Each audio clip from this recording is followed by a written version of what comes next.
கூட்டணியில இருந்துகிட்டு உயிரை வாங்குறாங்கன்னு ஆட்சியில பங்கு கேட்கும் காங்கிரஸ் கட்சியா அமைச்சர் ராஜகண்ணப்பன் விமர்சனம் பண்ணியிருக்கிறது கூட்டணிக்குள்ள சலசலப்பை ஏற்படுத்தியிருக்கு.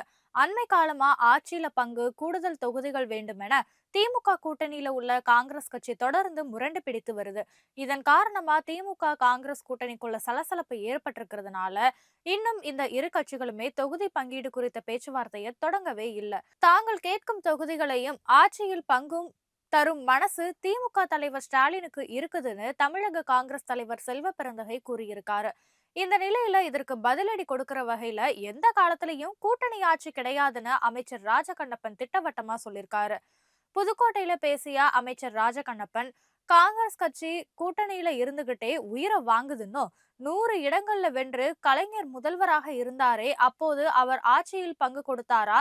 150 இடங்கள்ல திமுக ஜெயிக்கும் போது எப்படி கொடுக்க முடியும்னு கேள்வி எழுப்பியிருக்காரு. திமுகவை வெல்ல ஒருவர் பிறந்துதான் வரணும்னு அமைச்சர் ராஜகண்ணப்பன் சொல்லியிருக்காரு. அமைச்சருடைய இந்த பேச்சு திமுக காங்கிரஸ் கூட்டணி இடையே மீண்டும் ஒரு புகைச்சலை ஏற்படுத்தியிருக்கு.